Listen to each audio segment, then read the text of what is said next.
Welcome to the Table Podcast, where we discuss issues of God and culture. Brought to you by Dallas Theological Seminary.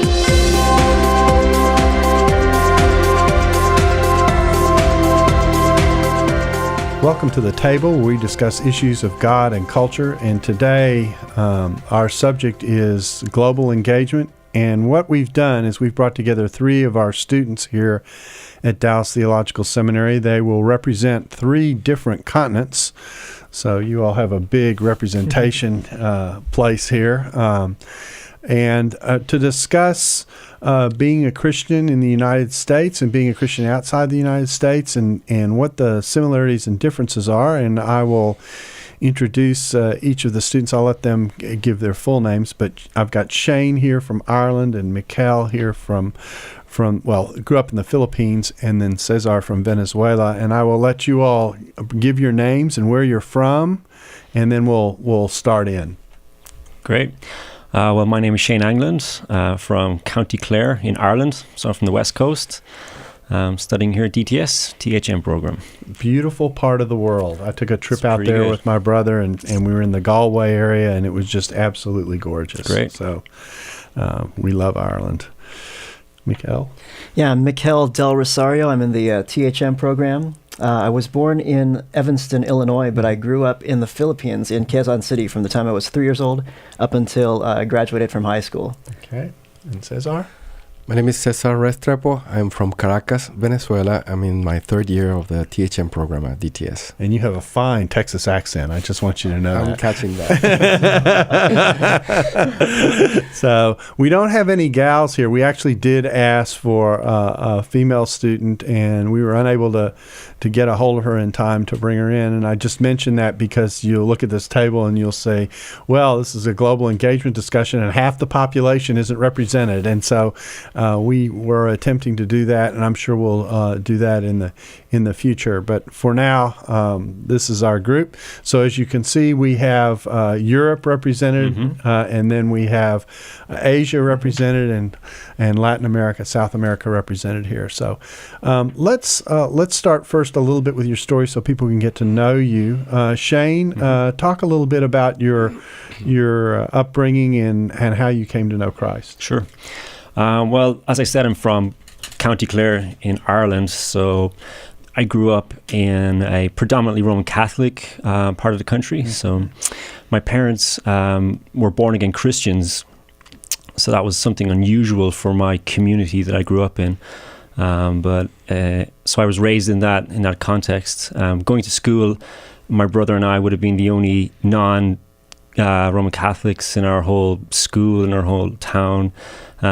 So we were kind of almost a minority, if you will, within that community. So I came to faith from the gospel of my parents. They shared the faith with me, and I became a Christian as a young kid.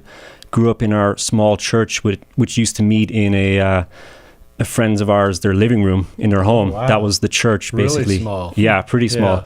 Yeah. So we'd all just fit into their living room, and that was Sunday church for us for many years. So yeah, that's. Do you have was there a denominational connection to the church, or was it just a group of people meeting together in church? Yeah, it pretty much was just a group of people meeting together. There wasn't a denomination for it. I mean, so you were the County Clare Church. Yeah, County Clare Church. Yeah. I know. It was. Yeah, it seems strange, but we weren't affiliated with any denomination at that time or anything like that. We were just known as born-again Christians. Now, did that change as you grew up, or did you stay in a small church context? No, I stayed in a small church context growing up. I mean, that church has grown quite a bit since then. They now have a building. There's approximately 100 people in that community, and the church is known as Ennis Evangelical Church. So they define themselves as an evangelical church now. I see. Oh, wow. Well, that's interesting. So, well, yeah, that's important. Part of what we want to discuss is what it's like living as a minority culturally. And, of course, in Europe, Christians themselves are a growing minority. So that's going to be important. Mikel, tell us about your upbringing. Yeah, well, again, I was born in Evanston, Illinois. My mom was a Fulbright scholar to Northwestern, and she got her PhD in social psychology. So I grew up in graduate housing, staying up late. My parents doing their papers and me just like staying up real late. And when I was 3 years old, we moved back to the Philippines. So I grew up there in a city called Quezon City, up until spent a couple years in Maryland while my dad was getting some further education. But I didn't really come to live in the United States as an adult until I was in college. I went to Biola. I met my wife at Biola, and then after I graduated with my BA, I got an MA from Biola, and then we went overseas back to the Philippines as missionaries. My wife and I, and our little boy, who was just 1 year old at the time. So we went back there, and then we helped to train Filipinos who were going overseas as English teachers. We helped equip them with worldview training and apologetics and things like this. Now, Quezon City, is that the second largest city in the Philippines or not? It's part of Metro Manila, which is a big, gigantic metropolis. So yeah. Okay. So you're, and the church that you were in the Philippines probably bigger than Change Church. Yeah, it was one of the mega churches in the area actually. Yeah. So mega church in the Philippines would mean. Oh gosh, I don't know. There's thousands. No, definitely thousands. It's like a Bayside. The small groups in your church would be bigger than the people. Yeah. This is kind of like in Sacramento, California. They have a big mega church called Bayside. It was kind of like that. Oh wow. Yeah. Okay, great. Cesar?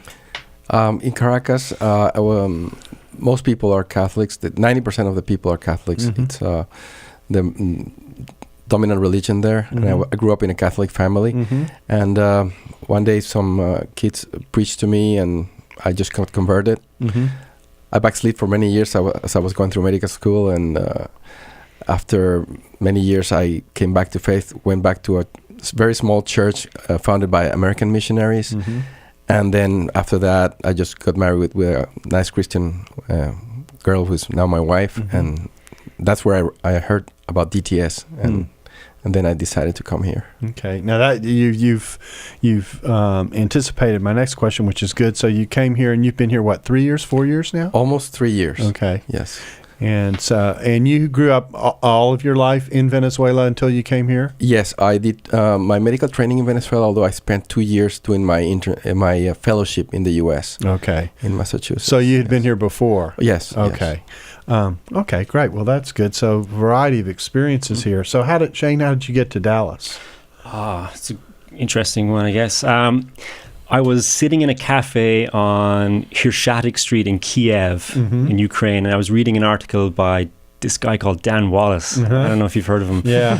But he was talking about the Greek language and how important it was, and I felt, that's something I could really see a use for in ministry, because at that time I was serving with InterVarsity in Ukraine as a missionary with my wife, and I really felt that to get a good theological training was essential for what I wanted to do in the future, working with the church. And so I thought this guy, Dan Wallace, seems pretty trustworthy. So I decided to check out DTS, and here I am. Wow.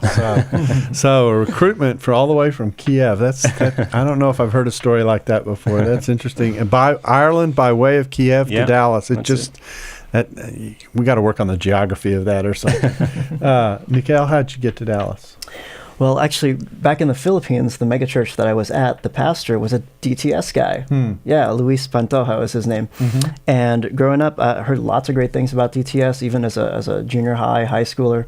And then I went to Biola and also worked for a man named J.P. Moreland, who was a DTS guy. He was a classmate of mine. As well. Yeah. So heard about the program here, that you were here, that Dan Wallace was here, and all the great scholarship that's coming out of DTS, both in the church and the popular culture and on the scholarly level as well. So what I wanted to do is, because in California I was an adjunct at 3 universities, and as a goal I have to be a full-time professor and have a church ministry. So the Th.M at DTS seemed like a perfect fit to move me into a PhD program. Okay. And Cesar, we know that you came to Dallas 3 years ago, but how did you get here? I had medical conventions every year in different states in the U.S. So every time I went to a conference, I would stay a couple more days and visit seminaries until one day I came to Dallas, and I just fell in love with the program, with the curriculum, the staff. So I knew this is where I wanted to go. Okay, one last question about your background, and then we'll dive in. So you're all in various places in terms of the program. Cesar, I think you're the furthest along. You're in your third year. What are you concentrating on as you pursue your studies? New Testament studies. New Testament studies. Okay, and Shane? Historical theology. Historical theology. So he came to sit under Dan Wallace, but he's ended up becoming a historical theologian. That happens to people too, right? Yeah, it does. And then, and Mikel, it's early for you. You're still in your first year. I'm still in my general studies right now. Okay. Yeah. Good. Okay. Well, that gives everyone kind of a sense of where you all are coming from. What I thought we would discuss, and what I'm interested in hearing your reflections on, is your experience here as people who have come from participate in Christianity in the States, but as people who come to it from the outside, who didn't grow up here. So I'd like for you each to talk a little bit about what you have experienced. Initially, we'll keep it positive, and then we'll shift gears. But what have you gained? What do you feel like you've gained from participation in your Christian experience here in Dallas? Well, initially when I arrived with my wife, it's hard to believe how many churches there are in Dallas. I mean, it's incredible to think there's so many evangelical Christians in one place. There's churches in Dallas that have more evangelical Christians than Ireland. I mean, there's something like 4,200 evangelical Christians according to the 2011 census. So are we going to start an export movement? Yeah, I hope so. We could use some. But yeah, it was incredible to see so much opportunity and just a real heritage of godly teachers. There's such a heritage here, especially in Dallas, of people that are equipped to really help and instruct and teach their flocks. And so you're really spoiled for choice. I mean, we visited several churches and we could have been members of any of them. I mean, the teaching was excellent. There was superb community and really good opportunities. Strangely enough, we finally settled on a Chinese Baptist church. You're going to be known as the eclectic mix here. Yeah, I mean, you've started out in Ireland, you've ended up in the Ukraine, you came to Dallas, and you ended up in a Chinese church. That's right. So how'd that happen? That's just the tofu, the food. No, there's a really great community there. We really enjoy the church. The teaching's excellent, and there's some really good opportunities to serve. And that's something we also seen is there's some really excellent ministries here. There's the church that I'm involved with. There's some prison outreach that I'm involved with. Adult Sunday School, which is something new for me. I've never seen that before in a church, which is really interesting and very beneficial. And just a lot of opportunities to serve and to serve the community that church is in. And so, yeah, it's a really good fit for us. Well, that's good. And you've been there, 2 years? Yeah, we've been actually 8 months in that church now. I see. Yeah. I see. So you took about a year. We did, yeah. Find yourself. So you did a lot of visiting of a lot of different kind, and I bet that was unusual too, given seeing the variety of what's available in terms of what you're used to there in your living room. Yeah. So the music group alone was probably bigger than the church, but yeah, pretty much. Yeah, that's amazing. The choir was more. Yeah, exactly. Yeah, it's incredible. Wow. And Cesar, what about your experience here? It's very similar to Shane's. We visited at least 5 churches, and we're really very impressed with them. Also, the level of organization, of commitment, the quality of the teaching was really great. And we finally settled in a Presbyterian church, the PCA church. We really liked the formalism, the liturgy, and so we stayed there since. Now, that raises an interesting question. I take it you came out of a Catholic background, yes. Is that right?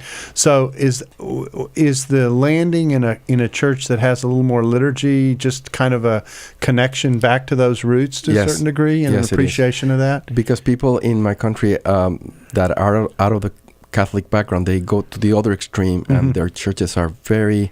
I would say emotional and kind of disorganized. So this kind of gave me like a pattern from where I came from.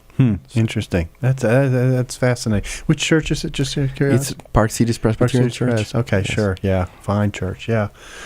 Mikel? Yeah, right now we're at Northwest Bible right now, but throughout my adult years in the U.S., I've been part of churches as small as 35. We did a refugee church plant in Garden Grove in California, in SoCal, reaching out to Vietnamese refugees, Sudanese immigrants, Burmese, and so forth, to one of those mega churches in Northern California, Bridgeway Christian Church, with over 5,000 people.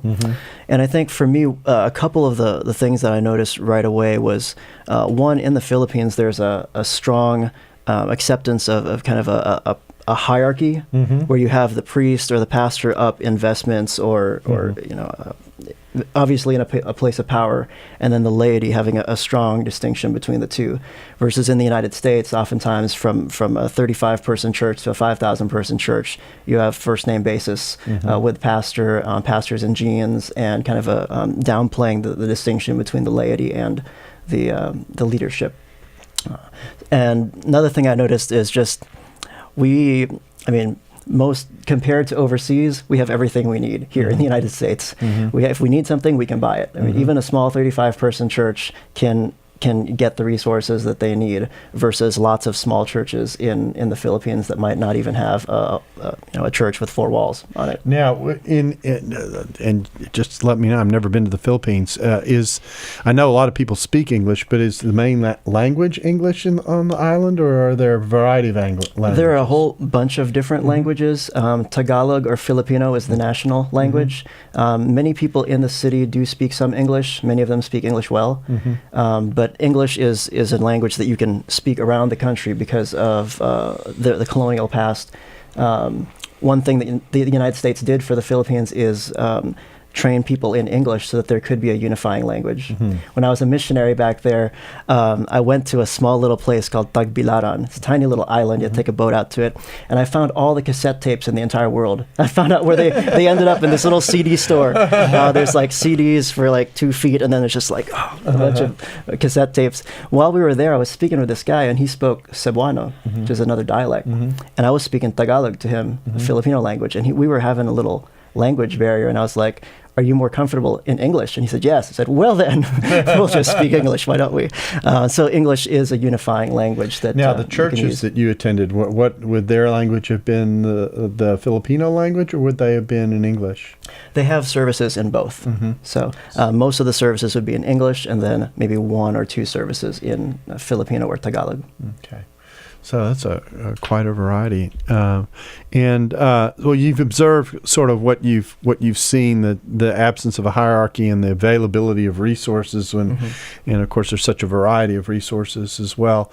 Shane, have you noticed anything in particular being here? What's kind of leapt out at you in terms of your experience?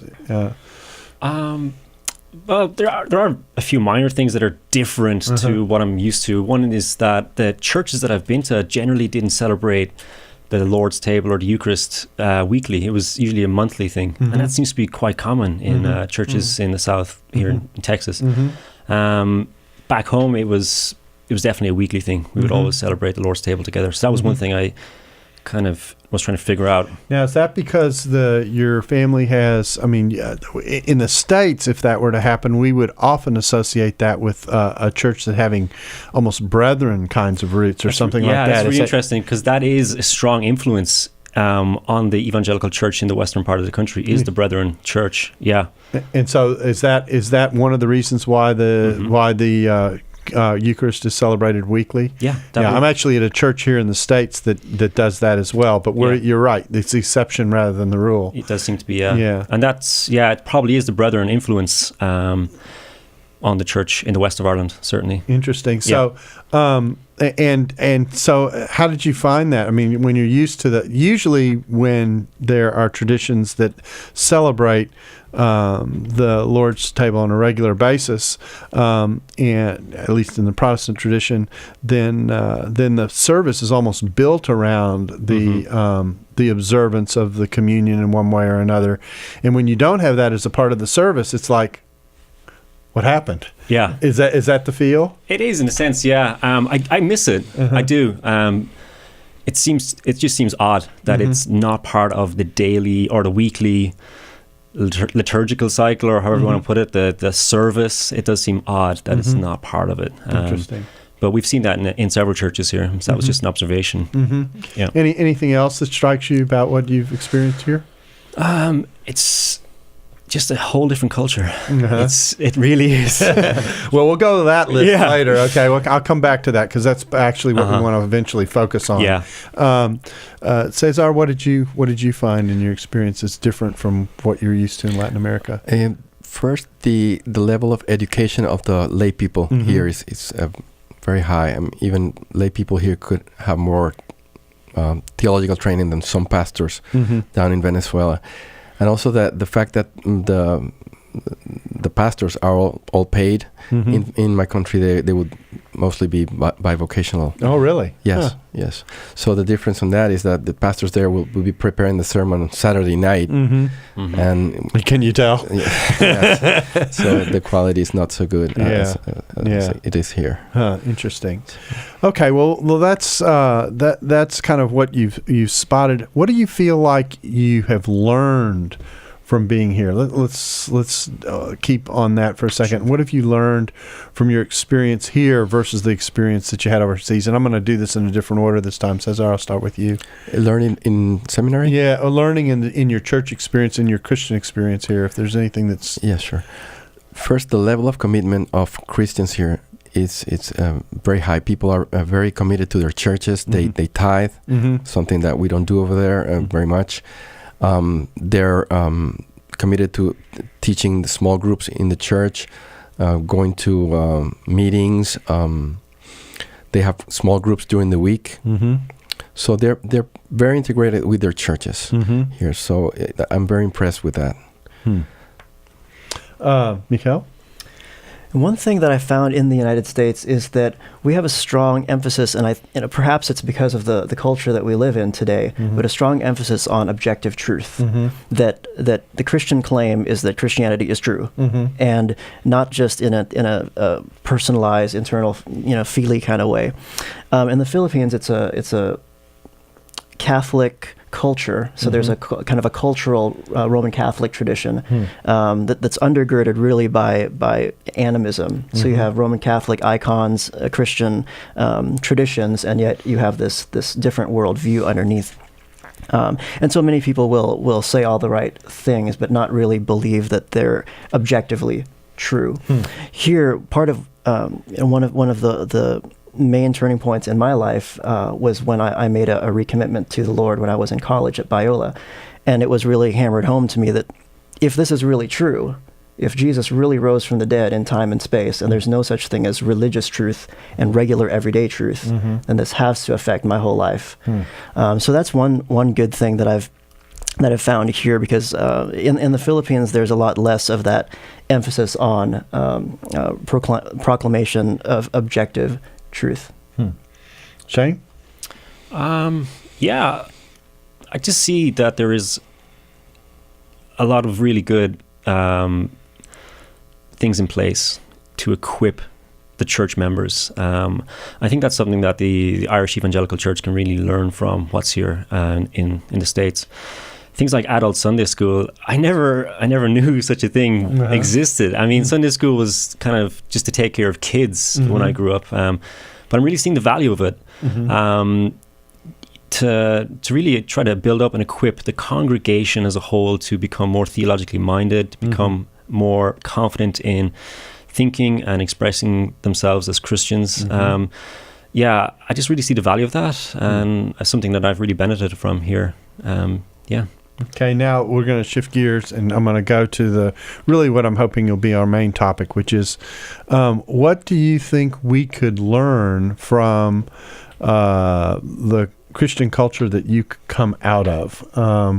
What things do you see there that you see that you don't see here, or that you would have us think about, and then eventually we'll be moving towards the question of what is it like to be a Christian in a minority culture, and what's interesting about this, and this is just the luck of the draw, I guess, is all of you come out of backgrounds in which there is a heavy Roman Catholic influence, so it's still very Judeo-Christian. One of the at some point we will do this, and we'll do this with people who live in a context where the Christian influence isn't quite so great, and so it blurs that question a little bit. But let's start there. What do you feel like either you miss from your experience in Latin America, or that you feel like that our church at home does this well? I wish Americans got this. Yes. Well, as I said, Americans are very focused on efficiency, on excellency, in time management. As much as this impressed me, it kind of I feel it goes against them sometimes because they're not so much people-oriented as we are. Because for you, time is just such a high commodity that you want to take advantage of every minute. You manage it, yeah. Yes, you manage it so well. So sometimes people have needs that are outside of that time, and then they need help right then. So if it doesn't fit your schedule, you might just try to postpone it. So I think you could learn to be more people-oriented. I feel like when church is over here, people just rush to their cars and leave. Whereas over there, they almost have to kick you out of the church. You just stay and have community. So I think that's something you could learn. Yeah, community is a big deal. I I've lived in 2 European countries and have spent some time in Latin America. I've taught at the Central American Seminary in Guatemala I taught for several summers down there, and so. That's the thing that I think I noticed as well, is that, and that would be true both in the European communities that I've been a part of, as well as the Latin American experience that I had at CETECA, which is the Central American Theological Seminary, which is when the people gather for church, they're there, and it isn't. They aren't just there for the service; they're there for the congregation, and people hang out and talk and engage and oftentimes we'll hang around for lunch together after the service and that kind of thing. And so, whereas in the States you'll often be home on a Sunday by noon, at least in my experience overseas, generally speaking, that almost never happened. You were almost always either out to lunch with someone at church or something like that, and you weren't home until 3, sometimes 3 or 4 in the afternoon. Exactly. Yeah. So, okay. Well, I'll come back to you for more. Mikel, what do you? I've found that as well, actually. Here in the United States, for the small churches I've been a part of, actually, it's been more like that, where you are just out and they have to kick you out of the church. People are having lunch with one another and whatnot. But in the Philippines, your church group was kind of like your friend group. It was what they call your barkada. It's just like the gang, the guys. And people all hang out together, and it is more event-oriented than time-oriented. Whereas here we tend to program our fellowship time so that we do have fellowship, but we have small group times, we have Wednesday nights, we have times where we're supposed to get together for a set period of time. In the Philippines, you had these villages or barangays that were kind of built like old cities, where you had the Catholic Church in the center or an evangelical church right near there, and people would kind of all live with each other the whole week. And so going to church was just like going somewhere with your friends and hanging out at people's houses. And I did Bible study groups with college students that started at 6. They'd have dinner about 7:30 or 8. Bible study go till about 10:30. They'd hang out until 11:30, and then many of them would go to work at call centers or at the airport. And so some of them were nocturnal that way. Wow. But yeah, so definitely that kind of event-oriented, community-oriented feel, versus in the United States, where some people say, the neighborhood is dead, kind of a thing, where you live in one city, you go to church in another city, your kids go to school in another city, you take your kids to soccer in yet another city, and so forth. And there's less connectedness that way. Shane? Well, if you're having church in someone's living room, I mean, there's community right there. Right? I mean, growing up in my church back home, it was an extended family, more or less. I mean, these people were essentially like family. And I guess you don't get that in a church with several thousand people, and that's just a consequence of architecture, I guess you could say. I mean, if you're having a massive building with that many people in it, you're just not going to have that level of community. The church I actually go to, though, we all eat after the service, the whole congregation. So that they really do try to bring in that sense of community, and we eat in a big sports hall, and there's loads of us there.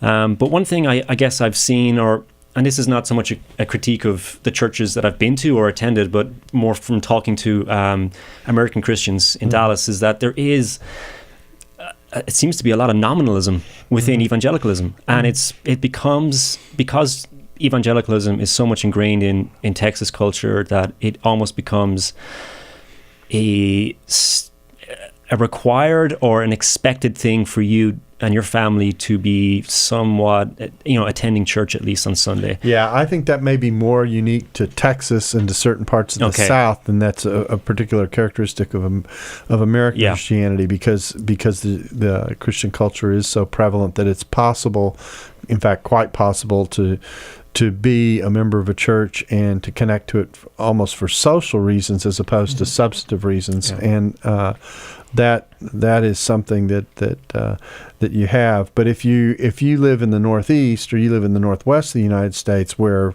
the percentage of people going to church is much, much less. I mean, in Dallas, on any given Sunday, up to half people can be in church. That's very, very unusual for the rest of the country. In parts of the Northeast and in parts of the Northwest, the percentages are maybe not as low as Europe, but certainly moving in that direction. In Germany, where I was, I think the percentage of people in church on a given weekend was like 4 or 5%. So, that's a completely different kind of model. So people who show up to church in Europe, when it's that much of a minority, are there because they very much have chosen to be there. Right, and there's nothing, in a sense, there's no frills. That's right. There's nothing there to go to besides Christian teaching. I mean, there's no programs, there's no social clubs, or there's just no frills. Sometimes it's meeting in a stranger's living room, and you're not going to do that unless you really are interested in what they have to say. Join us next week for part 2 of the Table Podcast. Dallas Theological Seminary. Teach truth, love well.